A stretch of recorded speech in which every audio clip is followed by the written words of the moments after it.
Good morning, good day, and good evening to all our attendees joining us for today's latest Data Science Central webinar. I'd like to start our event off today by thanking Tableau Software for sponsoring today's event. Tableau is a wonderful supporter of the Data Science Central community, and we are honored to have them once again sponsoring today's webinar.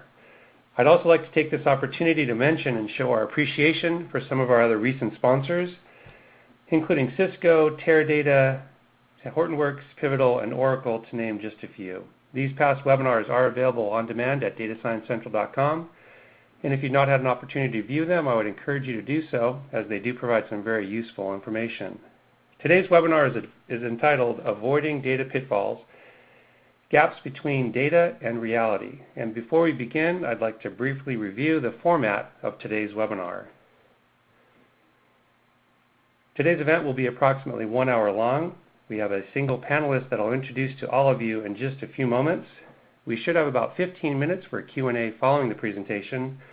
And as always, this event is being taped and will be made available later on this afternoon at datasciencecentral.com. I'd also like to encourage our attendees to ask questions throughout the presentation. We will be reviewing them and presenting them on your behalf during the Q&A portion of today's event. My name is Tim Matteson. I'm one of the co-founders of Data Science Central, and I'll be your host for today's webinar. I'm very pleased to introduce today's speaker, Ben Jones of Tableau Software. Ben is the Senior Tableau Public Product Manager for Tableau Software, located in Seattle, and he is the author of Communicating Data with Tableau, an O'Reilly published book in 2014. He leads a team of data analysts that work with journalists and bloggers to share interactive data on the web. He is also an avid user of Tableau Public himself, publishing vizies and tutorials at Data Remixed. Ben has a background in mechanical engineering from UCLA. He also has an MBA and is the co-chair of Tapestry Data Storytelling Conference. He finally teaches also data visualization at the University of Washington. Thanks for being with us this morning, Ben. We're looking forward to your presentation.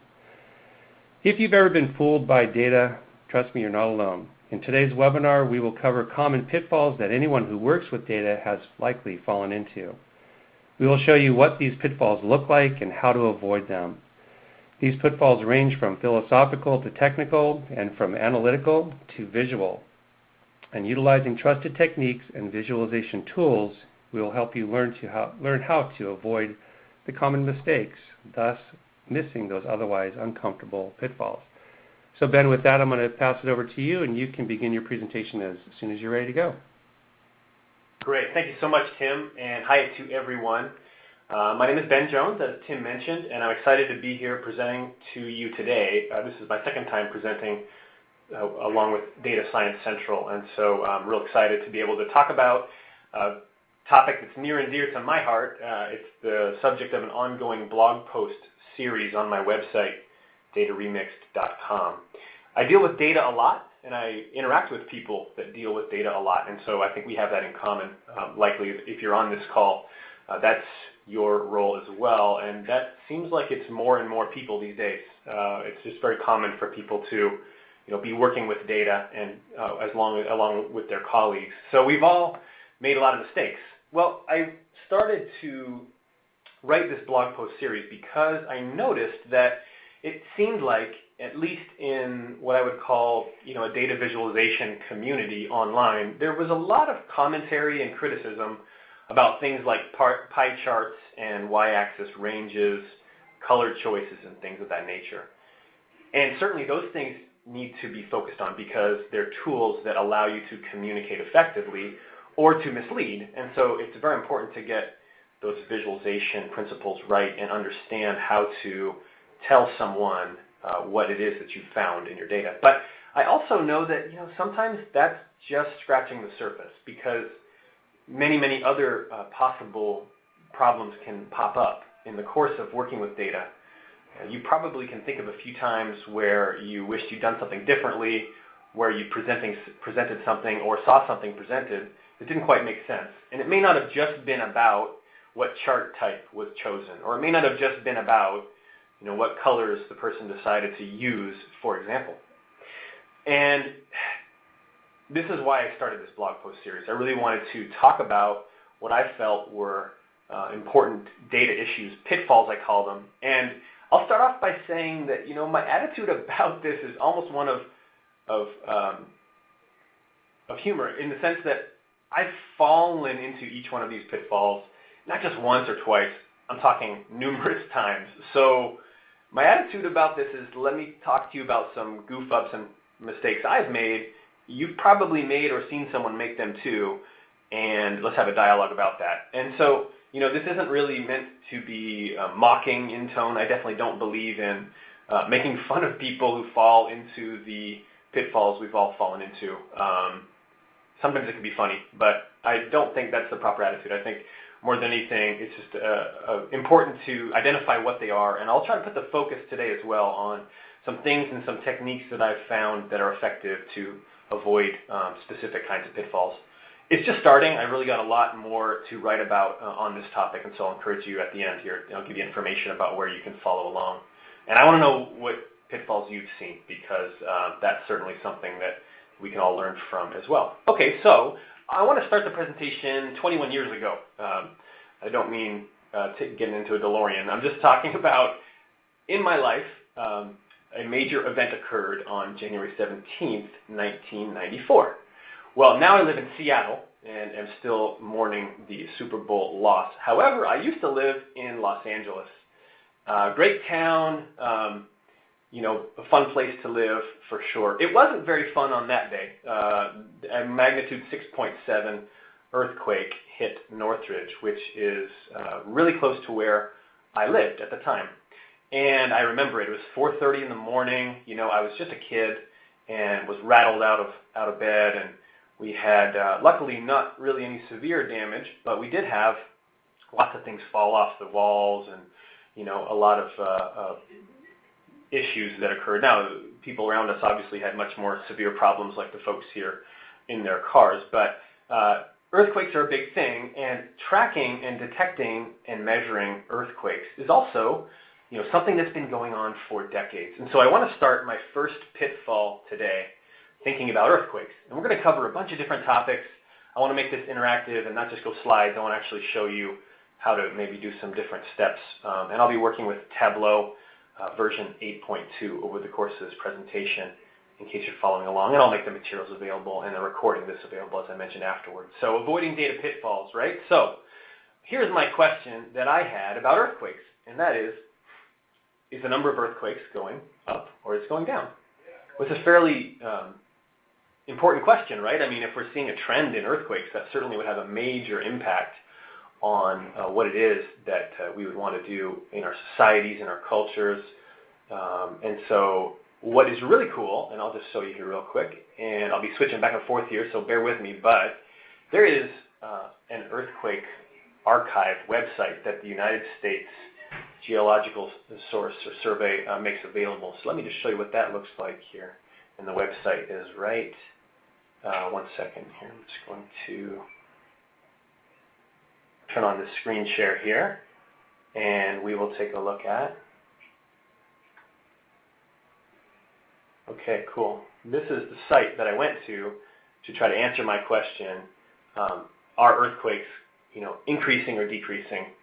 It was a simple question, and I really was excited to know that there was this pretty awesome site out there that just allows you to look through earthquake archives going back, many, many, many years. So let me show you what the data looks like, and we'll just take a look first at an Excel spreadsheet that I downloaded and did a little bit of formatting with, not too much, but you can see it. It's a little small to read, but it's a pretty big spreadsheet here. And you can see that what we've got is a number of earthquakes, when they occurred, their latitude and longitude, depth, magnitude, things of that nature. And so if I just hit Control-Shift down here in Excel, you can see that we've got a few thousand of these. Okay, cool. So let's see what it looks like in Tableau. So I'm going to open up Tableau, and you can see that right away I've got a timeline, and this shows the number of earthquakes of magnitude 6 and higher, right? Remember, the Northridge earthquake was magnitude 6.7. So I'm just looking at magnitude 6 and higher. And you can see this goes back to quite a long ways, right? All the way back to 1900. And so that's a lot of data. Let me show you how I made this. It's pretty easy to do. I'm just going to take, and these are all the row 1 column header names from my Excel spreadsheet. I connected to data in Tableau, and then I can just drag and drop the year and also the number of records, which tells me how many earthquakes there are, and there's my list. And you can see that this, I grabbed this data last year, so the 2014 data set is incomplete, so I just simply excluded that data value. And you get a timeline here showing every year and the number of magnitude 6.0 and higher earthquakes that are available to download. And so, wow, first of all, I took a look at this and almost panicked, right? I mean, this seems like things are going crazy. It seems like earthquakes are on the rise, and it seems like we're in big trouble here, doesn't it? I mean, this is a disturbing trend, especially for all my friends and family still in LA. And so this brings up our very first data pitfall, which is assuming that the data you're working with is one-to-one or an exact match with reality. And it's just not. And so what's going on here? And you probably have guessed already, but we know that our ability to detect earthquakes has improved greatly over the course of the past century. And so if we take a magnitude bin and color the lines based on magnitude, what pops up here? Well, what's interesting is to note that the huge increase in the number of earthquakes in this data set are only 6.0 to 6.9 magnitude. If you take a look at 7s, if you take a look at 8s, we don't see a considerable trend. Well, that's interesting. Why would that be? Why would we be seeing an increase in the number of smaller earthquakes only? And we don't even have magnitude 5.0s, but you can imagine that perhaps we would see many, many more 5s nowadays as well. And that's really easy to explain when you understand how, if you track along, and I added some annotations to this version of the timeline, which shows that in 1961, the Albuquerque Seismological Laboratory was established. And by 1965, something called the Worldwide Standardized Seismic Network Stations, 111 of them had been installed by the mid-60s. In the 70s, we switched the installations of digital seismographs with something called high gain long period were installed worldwide, right? And we put together a network called the Global Seismology Network in the mid-80s. And so essentially what we're seeing here, right, is that the amount of recorded earthquakes of magnitude 6 to 6.9 are going up because our ability to detect them, it's very plausible to deduce that our ability to detect smaller earthquakes all over the world has gotten much better. And so what we're looking at here, and very critically and important to understand, is that we're not looking at earthquakes, we're looking at recorded earthquakes. It sounds like a detail, but it really matters. Let's go back to the slides and we will take a look at this phenomena again, right? So basically, this exact trend, right? And this is our very first gap. And it's called a gap to me. It's the gap between data and reality. And so our data is always something data is not reality. Data is information that was collected from reality. And it's always a few steps removed. And this is true not just of earthquakes, which would perhaps in retrospect, now that you've seen the trend, it might be somewhat of a simplistic or obvious answer, but it occurs all over the place. And it's with every data set you've ever worked with, there's going to be something slightly different from what's true. And so why is that? That's simply because our ability to record things is limited. There are flaws in the way we can detect things, not just in recording events, but there are flaws in our equipment. There's flaws in our transformations that occur with that data and approximations that are made. In engineering school, this was really driven home to me in the way that we used to conduct experiments in the physics lab. And you always had to propagate the error from the equipment you were using to your final answer, and it provided some uncertainty band. It provided some range with which you weren't quite sure where the exact value should lie based on some of these imperfections. Let's look at another example of this exact same problem here. And this is just a summary here. Again, here's the final view showing how earthquakes are only arising because of our ability to detect them. Well, I also get the chance, now I live in Seattle, as I mentioned, and I work in a really cool neighborhood of Seattle called Fremont. Fremont's a really cool little community, and this bridge you see here, this blue and orange bridge, is called the Fremont Bridge. Because it was installed quite a long time ago, and let me see if I can get it right here. I'll find out the date real quick. So it was installed, check my notes, in 1917. There we go. So almost 100 years old. And what's cool about the bridge is it sits so close to the water, so it opens on average 35 times a day.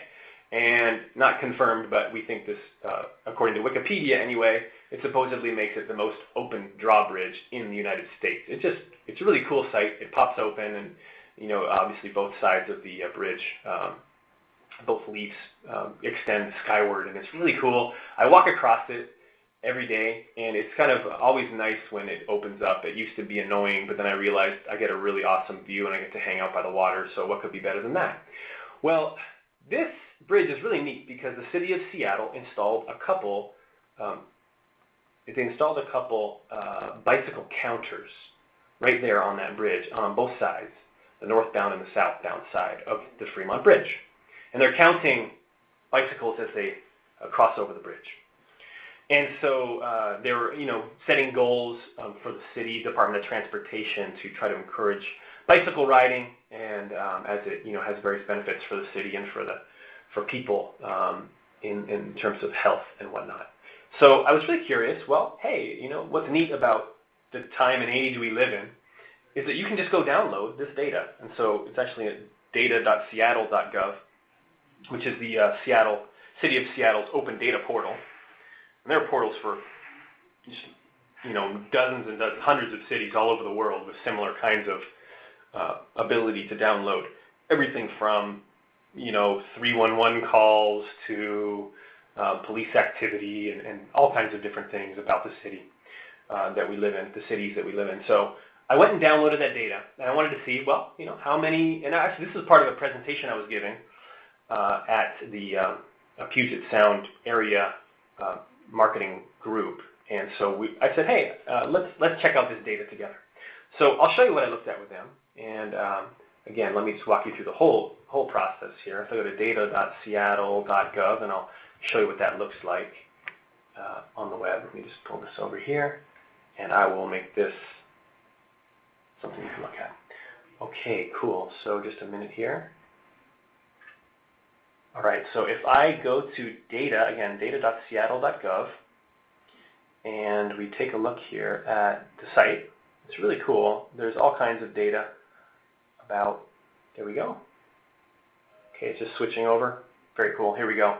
So here it is, right? So I can take a look here and just look up, I believe if I just look up Fremont Bridge, I should be able to see right there on the Open Data portal. Yep, cool. So Fremont Bridge, daily bicycle counts. And I just downloaded this Excel spreadsheet. Let me show you what that spreadsheet looks like. Hopefully I'm not going too fast here, but it's a real simple, small data set, and it only has 4 columns. There it is, you can see it now. And the first column is just a date and time, and then a simple date field that I added. And then it's got Fremont Bridge northbound and Fremont Bridge southbound, and the counts for each day going back to October 2012. Okay, so again, I wanted to visualize this data set to see, how many bicycles have been going across the Fremont Bridge in both directions over time. So this is the final view, but I want to show you guys real quick here what it would look like if I started from scratch. Oops, sorry, that's a cool little view there, but we won't talk about that too much right now. So if I take the date and time here, right, just grab the date and pull it over here. We're looking at years. Maybe I want to look, instead of looking at years, I'd like to look at by day. Let's just look at the exact day. You can see I've got a lot of days in there. And I can take the, let's see here. Oh, I was actually trying to mash it up with weather, which was kind of fun, but I'll take a look at the, let's just take a look at northbound bridge here and just drag it over here onto rows. And it's like, wow, cool. Hey, check out all these bicycles crossing this bridge, and you can see how it goes up and down based on season, perhaps. There you go. I was talking a little early because there's a little bit of a lag, but there you have it, right? You can see some seasonal trends. You see a lot of cool things going on as people bike It's fun to look at it with weather, too. It turns out, not surprisingly, the inhabitants of Seattle are pretty robust when it comes to things like rain. Especially as a digression, my son's baseball team played through all kinds of crazy conditions that my friends in Los Angeles would never think about doing, but that's another story. But in any case, we're cruising along here, and something very noticeable pops up, right? There's some crazy counts in here. I mean, this day here on April 28th, we had just an amazing spike. Also, a couple days before and after, amazing spike in the number of bicycles that crossed the bridge. And it was like, wow. And so we were talking about this in the group, and I said, hey, and I had no idea. I said, what do you all think is going on here? And it was fun. People raised their hands, and they said, well, hey, maybe that was bike to work day, or maybe the weather was really, really good, or, perhaps there was some bicycle club that had some big event that day or that week or weekend or what have you. Lots of different theories came out, but what I noticed is all of the theories centered around an assumption that what we were seeing was true. In other words, that this many bicycles did actually cross the bridge on that day, on those days, plural, right? That is actually what happened, and we can look at it by week maybe to see how it looks if we sum it up by week number. Okay, so some big outliers here, right? Well, what I love about the time we live in is someone in the audience just went ahead and used their little smartphone and looked it up and found out that there was something wrong with the counters that day. In fact, it wasn't just that there was something wrong with the counters, right? More specifically, there was something wrong with that one counter. Right? If we look at the southbound bridge counter, which is on the other side, we see some interesting spikes, but nowhere close to this 2,500 count that went across, right? So, and what they found when they looked into it was that what the problem was there was a battery that had drained on the northbound counter, and for some reason it was compiling erroneous counts. And so again, gap between data and reality. Here we have a data set we can download that's published by the government and made available for everyone, and something you can very easily start to look at and visualize. And so, it contains errors. And is that something that's so surprising? It's really not, right? Because at the end of the day, we're not actually looking here at the number of people who rode bikes across the bridge. We're looking at the number of times some equipment mounted to the side of the bridge registered an event called a count of a bicycle. And so that is not necessarily totally and exactly equal. In fact, there's probably an error rate for every single one of these days, right? So there's some type of a range on any given day, but also it's subject and susceptible to problems that pop up, and that's the real world we live in. And as much as perhaps that's inconvenient or uncomfortable, it's true, and it's how it is. And so it's good to be aware of that, cognizant of that. Here's a finalized version of this exact same. Let me just blow it up here a little bit so you can see. This is a final version that shows northbound, southbound with the spikes occurring on April 28th and 29th. Okay, awesome. Guys, you guys are getting the picture here, right? This is something that we definitely need to be cognizant of. A couple more examples, and we won't do the full data kind of processes here, but if I push this out to you here, this is a picture of a large meteorite strike. And meteorite strikes are very interesting because they've also, there has been recorded meteorite strikes for many, many, many years now. In fact, you can go into the records and find records of meteorite strikes many, many years ago. So Ramon Martinez, who is a Tableau public author and employee at PAHO, which is the Pan American Health Organization, part of the World Health Organization out of Washington, D.C., he spent some time looking at recorded meteorite impacts and data about that. And let me also then show you this project that he came up with. And I'll just push this over here to you. Okay, good. There we go. All right, so what this shows, and Ramon was very diligent to go and visualize in a map all of the recorded meteorite impacts. And so if you take a look at it, what's immediately obvious is that we only have meteorites impacting the Earth over land. Very, very few are occurring over the oceans and water. All these little dots, most of them are close to islands and so forth. But we don't for a minute think that meteorites somehow only hit the land. I'm sure that a similar number, in fact probably it's most likely very random, that you have just as many, if not more, because of the percentage of the surface area of the Earth that is water, that hit water. Well, why aren't they in the database going back to 2,500 BCE? It's obvious, right? It's because no one was there. No one was there to count that as a meteorite strike. There was just no one there. So recordings of meteorite strikes, and if you download data and look at meteorite impacts, you're not looking at all of the meteorite impacts. You're just looking at the ones that were recorded. All right, I think you guys get the point, which it's just a really important one, right? And the reason why I started with this one is because, to me, it deals with the fundamental bounds of our knowledge and our ability to know things about the world we live in. There's even one more example here, and this is obviously one of the biggest stories of 2014 was the Ebola scare in West Africa. And so the whole world, for a good portion of the time there, was just fixated on this exact story.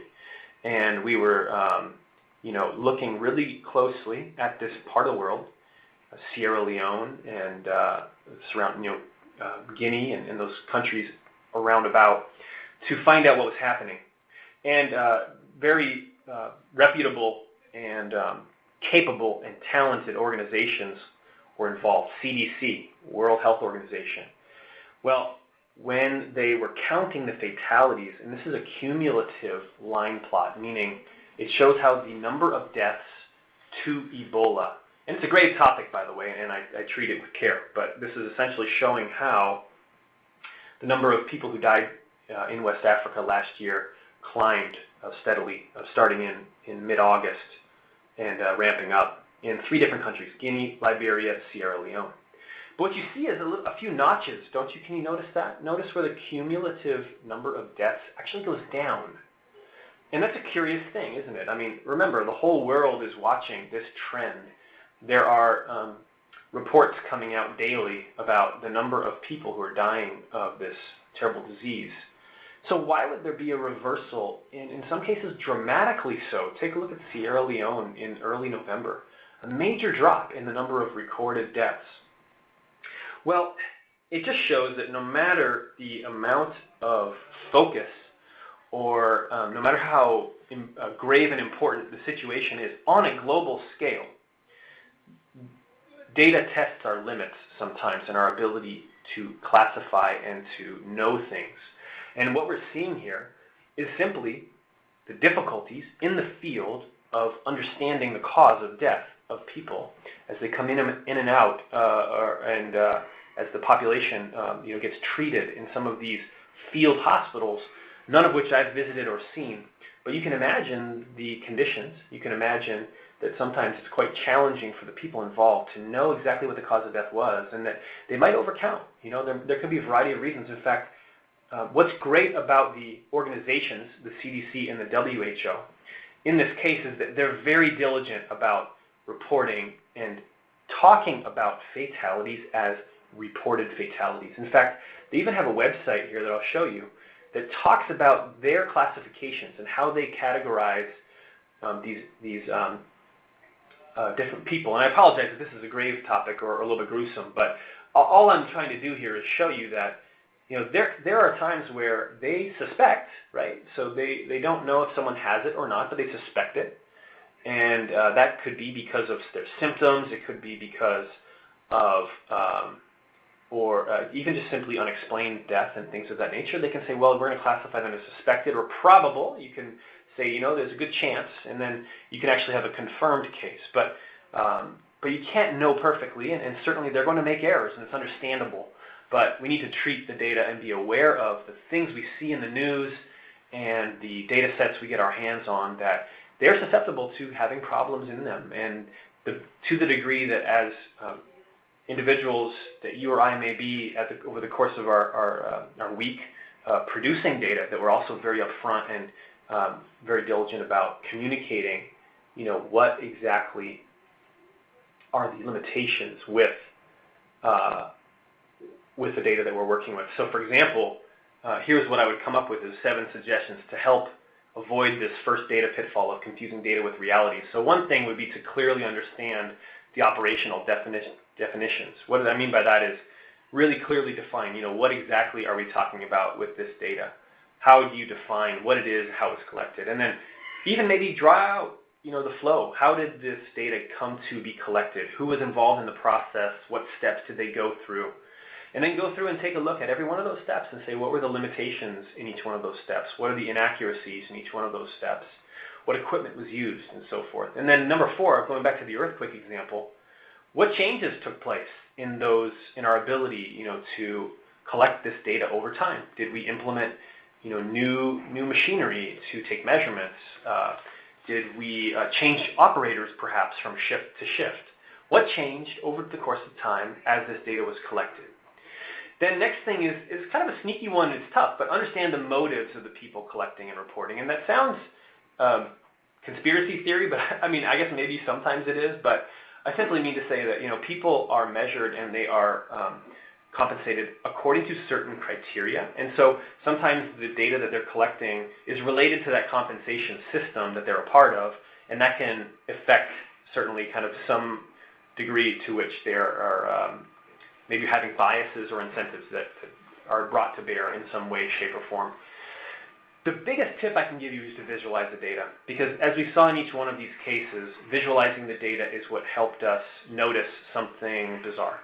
And that's something that, lots of tools are out there to help you do that. I happen to really enjoy and I love using Tableau. I did before I came to work here. It's just a very easy way, as I showed you, to just drag and drop and see what's going on and have those questions come to mind that you wouldn't have those questions if you just looked at the raw data itself, because you don't see it. You don't see the outliers. You don't see the values that make you curious as part of the data discovery process, or as a colleague of mine once called it, and I like the way they said it, exploring the contours of your data. Okay, and then lastly, just think carefully about what steps were taken. And this actually was one that was suggested to me on Twitter after I published this first one, but I like it too, right? Because some steps may be taken to transform the data. There may be some mathematical, maybe it's just simple steps like computing averages or applying rates and things of that nature. So what steps were taken to transform the data? All right, let's move along here. We're about halfway into it, and I got a couple more to talk about.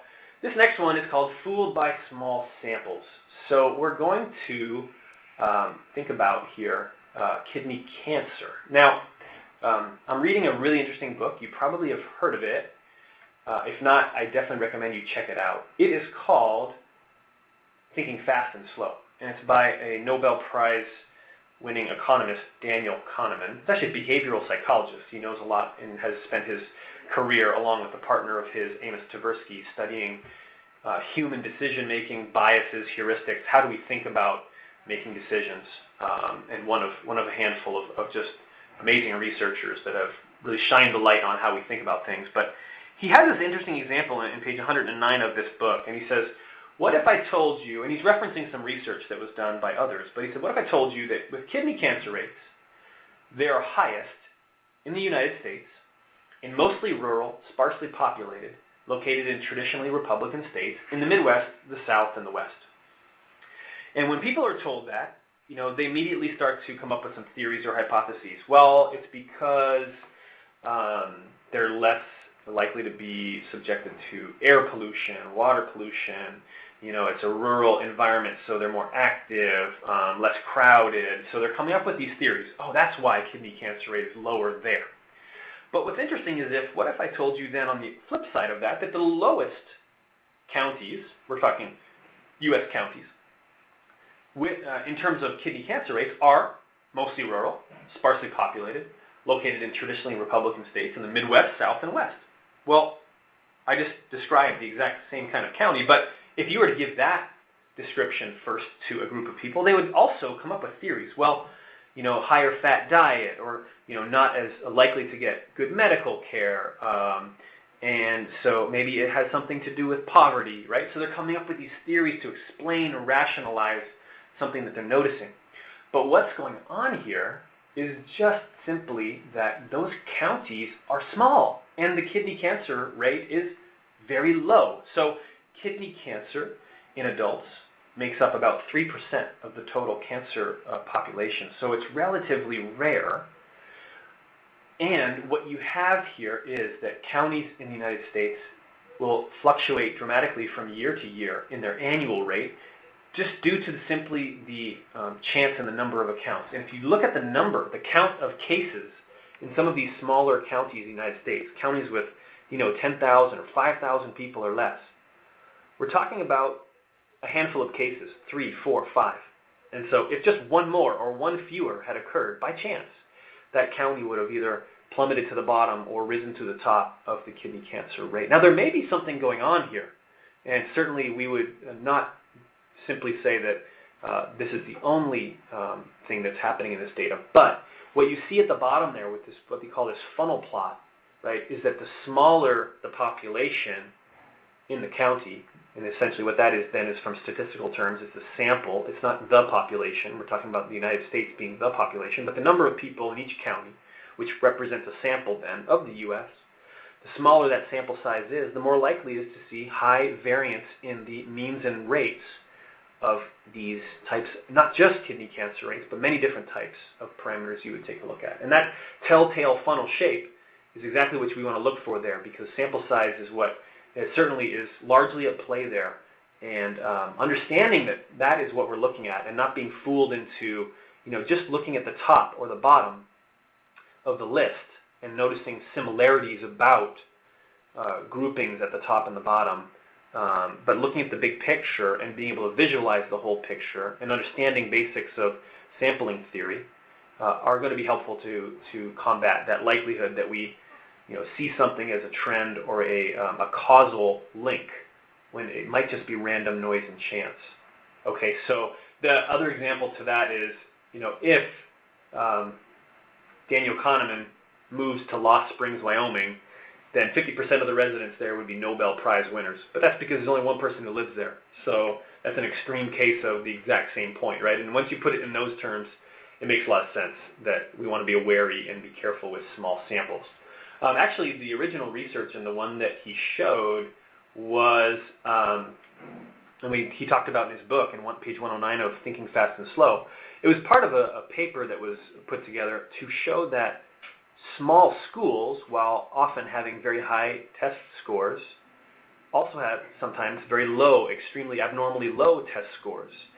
And so originally research around small schools only looked at high scores and then came to the conclusion that smaller schools, by definition, are better and result in higher test scores. But they didn't consider the other side of the funnel plot, which is just that there aren't enough students to drown out or to kind of even out the extreme cases and the very smart, or students with very poor scores that might overwhelm a smaller school, right? Those outliers would have a large impact on the mean. Okay, you guys get the point. Samples, understanding sample sizes. Here's another example of that. I moved here again. I mentioned to Seattle. We have a really cool place. If you've ever been here, you hopefully have gone to Pike Place Market. It's a really cool spot. There's lots of fish right by the sea, and there's a famous fish tossers. They're throwing fish back and forth. It's a sight. It's really fun to see. It's a great tourist attraction. But what you see is fish, and all over the place, and they're labeled, and it's telling you what the fish is, and you kind of take it for granted, and I did at first too. Well, an organization took a look at fish labeling in a number of cities across the United States, and they did, basically testing on the samples that they purchased to find out if it was labeled correctly or not. And this is one that I heard on the radio as I was driving into work one day. I love listening to NPR, and they're talking about fish, and they're talking about labeling and whatnot, and inaccuracies of labeling of fish. And so this is not their work, this is mine, but I went and got the data, because they were saying that Seattle was much better. So on the surface, they're right. I took a look here at the data, and what you see here is the mislabeling rates. So Southern California, 50% of the fish was mislabeled. I was like, wow, really? But take a look at the bottom there, Portland, Boston, Seattle, much, much lower, 10, 17, 18, 21%. And the title of the website on Northwest Public Radio was, quote, "Fish fraud lower in Seattle and Portland," end quote. And that was kind of neat. I was like, oh, great, I made the right move. I can actually go buy a lot of fish now. And not to say that that's not true, and certainly the fish here is wonderful, and I love that part of of being here. But when you take a look at the data, they use very, very small samples. So here's an example when I put in error bars of 95% confidence of sushi, for example. And you can see that the difference isn't quite as much as you'd think. Take a look at how many samples. Southern California had 43 samples of sushi restaurant. Denver had 15.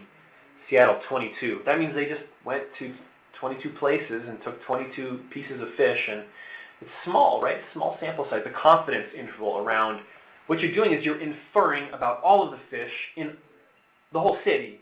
And that's an inference you're making. And so your ability to make that inference is related to how much data you have. This is basic stats, right? But you can take a look at it and understand that based on the sample size they have here, it's really not an appropriate thing to say. And in fact, you notice Boston's missing here. It's not even on the list. And that's because they didn't, for some reason, I don't know why, but they didn't measure any sushi samples in Boston. Again, I wasn't there, so I don't know the details of the study, but notice this is just for sushi, right? So what they had done is they'd combined sushi grocery stores and restaurants and lumped that all together. But they didn't do what would be called a stratified sampling plan, where you take equal number of each types and you kind of construct your sample with a little more rigor than what they did. So avoiding pitfall number 2. Let's talk about how to do that. Just a couple quick tips. One is to be aware of any sampling involved in the data you're analyzing. Does it follow sound sampling theory? What is the sample and how is it defined? Understand that the smaller the sample size, the more likely you'll see a rate or a statistic that deviates significantly from the population, right? Before forming some theory about why a particular sample deviates from the population in some way, first consider that it might just be noise and chance, or it might just be because of the fact that there are a few samples. And then, again, you notice this is also showing up again. Visualize the rate. Visualize what's happening here with the different groups in a scatter plot and see the telltale funnel shape. Then you know not to be fooled. Also, apply things like confidence intervals and understand, the bound, again, right? It's about the bounds of your knowledge. Now, it doesn't matter my point with this and why I keep coming back to this is it really doesn't matter if you use a pie chart or a bar chart or a column chart or whatever, right? Because the problem is the foundation of that data isn't sound. And so the visualization type might just be lipstick on a pig. And so we want to be aware of that. We want to understand that the data we're using, the conclusions and inferences we're making based on that data are sound. Do we want to visualize and show it properly? Absolutely. But if we only think about the visualization technique, we might be missing the bigger story. And, to use another analogy, we might just be rearranging deck chairs on the Titanic by getting the color choice right when what we're talking about here is, fundamentally flawed. All right. Last but not least, and then I only have a couple minutes left. I want to make sure you all have time. This is just, I would call this just a preview of things coming down the pike, but miscellaneous visual miscues. There's so many of these, right? This is that last step. This is that critically important presentation layer where you are structuring your information in such a way that humans can make use of their visual cortex and the way the brain works to learn something true and real. This is just a simple example, and it's not mine. It's one that I found. It's about a marathon. And what you can see on the top here is finishers per mile, right? So you can see people that finished. And it's interesting to see these little notches, isn't it, where people have a huge wave of people across just before the hour marker because they're shooting for a goal, and that's cool. Really neat, right? I love that. It's like, oh, wow. Even the way they kind of group the colors here, that's kind of neat. But what we see below is a tree map of the number of finishers by country, non-US. And the problem I have with this is just that the colors are similar, but they convey totally different things. So on the one hand, even within the tree map itself, I have green for Italy, Netherlands, and Spain. I have blue for Sweden, Canada, and France.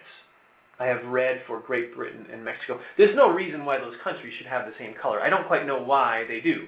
And I'm not trying to make fun of it. I'm simply trying to say that this is an example where your eyes look at these colors and assume that there is something common or similar, right? So why is Italy, Netherlands, and Spain the same color as people who finish between 4 and 5 hours from all countries? It's possible to confuse people here. And I just want to be clear, and this is something that I'm really adamant about in my own work, is that if I'm ever combining more than one chart or view onto a dashboard, I really want to be careful not to use, well, first of all, I very rarely, if ever, use more than one color scheme. I would want to show only one color scheme. Instead of showing maybe, red and black for one thing and then blue, orange, and yellow for another. That's going to start to get confusing for people if there's different color legends all over. I'm not trying to say you never do it. I'm just simply trying to say that you want to be careful about doing that. And then secondly, if you are going to be, for some reason, having more than one color scheme on a single view, don't have the colors overlap, because that creates confusion. That creates people's eyes darting from one color to the next across these views, assuming similarity, only to find out that if they look closely, there really isn't any. Lastly, this is just a little fun one. This is brought up by XKCD. If you follow XKCD's comic strips, they're hilarious. And so this is one that shows population maps, and this little stick character here is saying, hey, this is pet peeve number 208. Geographic profile maps, which are basically just population maps, right? So on the top left is our site's users. Wow, it looks like they're all over the place. Look at those hot spots, right? Number 2, subscribers to, what is this, Martha Stewart Living. Oh, wow, they're also right where our site's users are. And then lastly, consumers of, oh, well, you get the point, right? This is something where you're saying, well, that's just because there's more people there. And so it's not to mean that simply could be an interesting finding, right? That the occurrence of some behavior seems to track well with population. But one project I did, I can provide the link for here, is and it's at the bottom right there, is I've got a number of income statistics that I've mapped out by county, and you can see that, if you look at income by county, it's the same as population by county. You see some hot spots in some of the predictable places, right? Los Angeles, Dallas, Seattle, Detroit, New York. But if you switch it to, and you can play with it yourself if you want to go to that link, play with per capita and play with per person and see what happens. In fact, I think we can probably just try it out here if you give me a moment. Yeah, let me try this out, and I'll just show you what it looks like if we visualize, and then we'll get to Q&A, because this is my last little example here. But the point I want to make here is that if you then look at normalized things, either normalize them either by the overall economic, GDP, right? Overall economic productivity in that area, or by the number of people there, you start to see some different things. So I'm going to go ahead and find this one here. This is pop. Okay. Here we go. And I'll just push this out to you all so you can see it. Okay, cool. And it should show up here in just a second. There you go. And there it is. All right, so what we see here is that, again, these counties are predictable, right? Los Angeles, we've got Seattle up here, a little darker.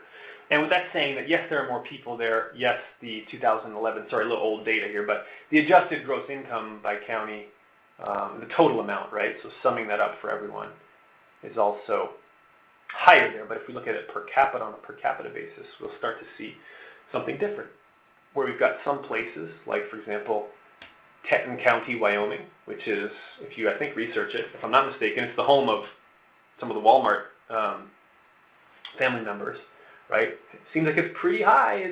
Those Waltons are from Walmart are pulling that number pretty high, right? So normalizing it starts to show you some different patterns, some different things. Maybe instead of income, we want to take a look at contributions. So sure, if you look at the total contributions, yeah, the number of people in these places overwhelm. But if you were to consider the per capita contribution, you'll start to see that, again, we see some different trends and outliers there, okay? A lot of darker in Utah, right, where there's a lot more people making contributions just due to the religious population there. So, okay, great. You guys get the point there. We definitely want to be careful about things like mixing colors. We definitely want to be careful in these Core Plus maps that we're not just showing something obvious like population and jumping up and down and calling it a trend when it's just reflecting the number of people. Okay?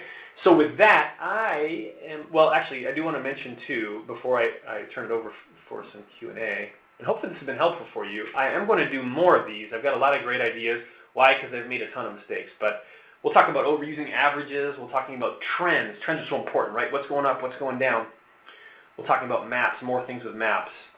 Just more of a philosophical one about throwing the baby out with the bathwater and types of errors that we make and whether that means the entire project is useless or whether there's something redeemable in it. Okay, so some different kinds of things I want to talk about as it relates to other types of data pitfalls I've seen. Now's a good chance if you have ideas or thoughts about other pitfalls you've seen. I'd love to hear them because I'll try to do the research on it. Chances are, we've all experienced very similar types of these data pitfalls. My goal here, right, is just to, and again, my goal in writing this was just to say, hey, let's think big picture here, right? It's more than just color and visualization choices. There's a lot going on, and we need to be aware of that. And also, frankly, I put it together to help myself avoid falling into some of these pitfalls, and also so that if I ever do, I have no excuse, and you can simply say, yeah, Ben, but you already talked about how we're not supposed to do that. So I guess it'll hold me accountable too, and that'll be a useful thing. All right? Great. So at that, I'm going to turn it over to you, Tim, if that's possible, to understand if there's some questions that I can help with. Great. Thanks, Ben. That was a really wonderful presentation. Great detail. Love the humor, all that. So folks, we're at the Q&A portion. You'll see Ben's information there. He provided a few other sources to reach out to him, but his email is provided on this slide. If you want to follow up with Ben for any questions following today's webinar, please do so, and please feel free to submit questions as we proceed. So Ben, the first question, there were a couple.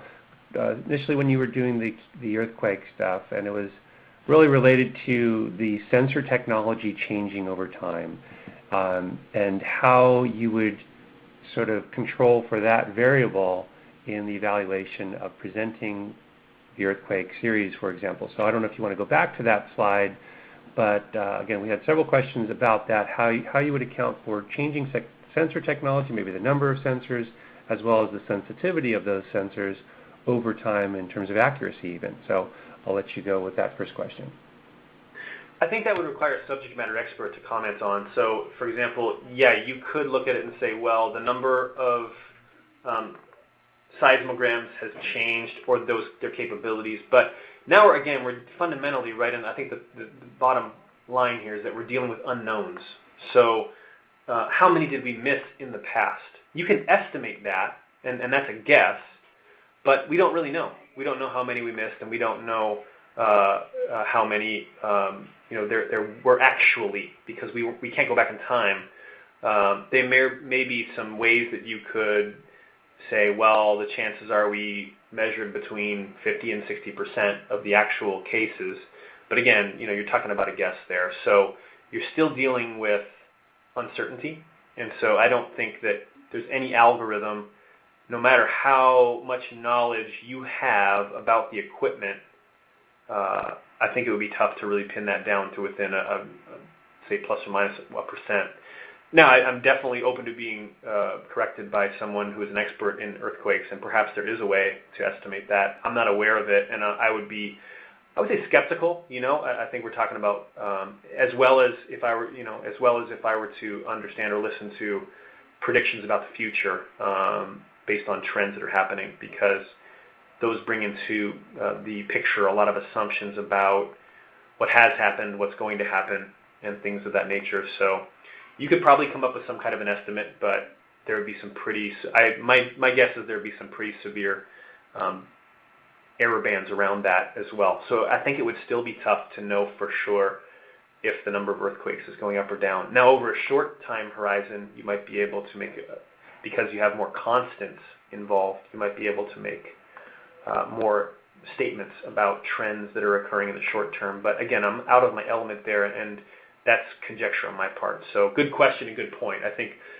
what it gets to there, though, right, is that we should try to extend or push the boundaries of our knowledge. While I still am fundamentally a big believer that we need to have the humility and to the best of our ability, understand what uncertainties are in the picture, not become overly confident in our, not only what we measure, but what we compute or estimate. Very good, thoughtful answer to a good question. So the next question, Ben, is Tableau capable of directly connecting to HDFS or HBase to conduct data discovery? I'm sorry, can you repeat that, Tim? Connecting to what again? Sorry, HDFS or HBase to conduct. Well, I'm not familiar with either of those, so I can't quite. I don't think I can answer that. Yep, no worries. Let's see. Let me move on to the next one. Is falling into pitfalls the same as lying with statistics? When is an error actually just perhaps misleading people? Yeah, that's a great question. I mean, so to me, there's a difference between skewing things to trick people, right? And this happens. I mean, this happens in lots of different arenas of life, politics, business, you name it.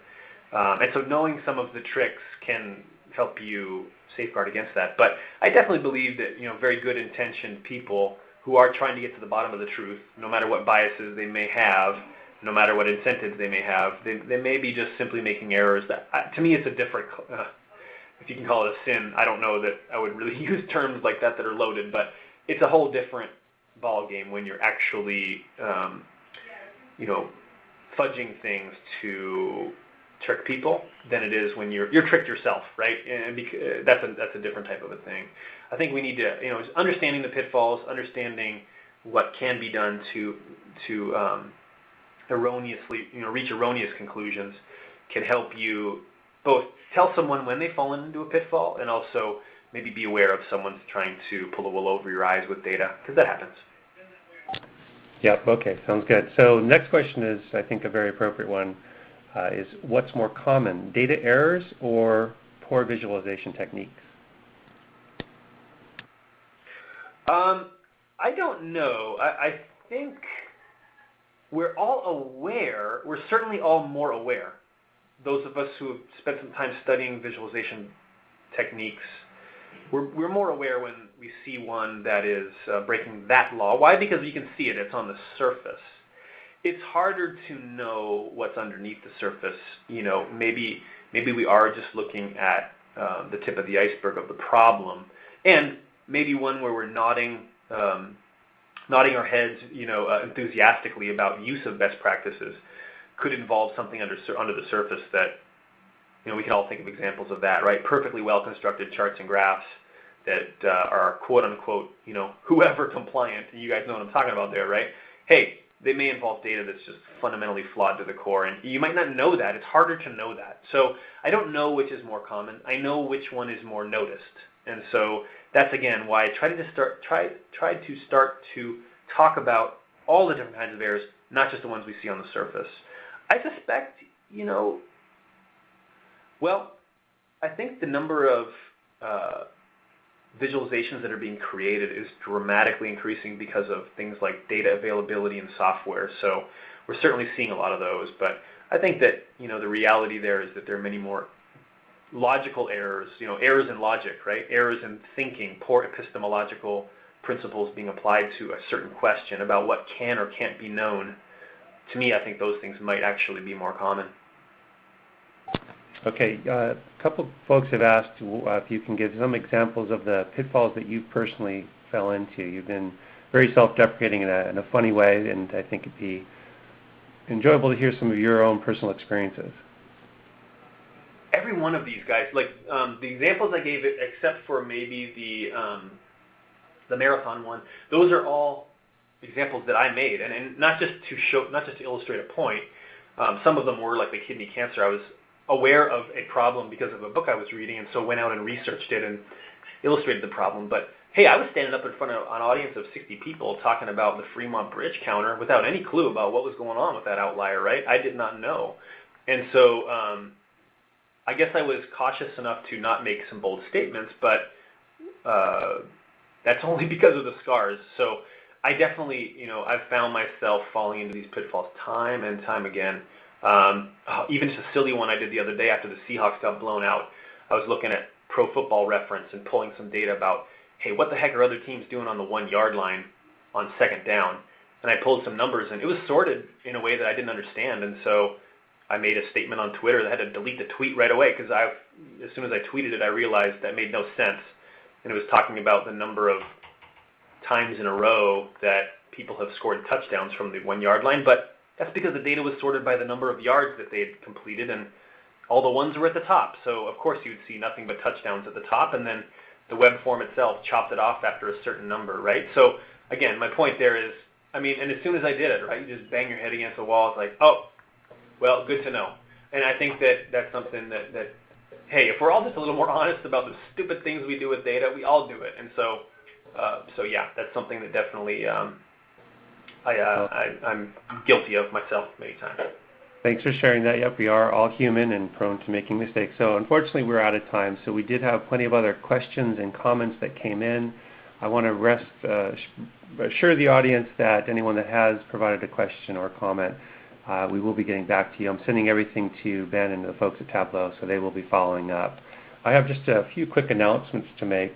To please mark your calendars for February 17th in our next Data Science Central webinar, which is tool sets to streamline the workflow for today's data analytics, sponsored by Alteryx and Click.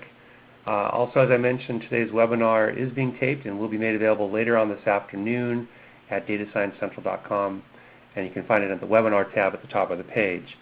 This brings our webinar to a close. I'd like to thank Tableau for their sponsorship and continued support of Data Science Central. Great thank you to Ben for a great presentation, very thoughtful and very informative. It's been a pleasure having you with us today, Ben, and thank you to our audience for, again, your participation.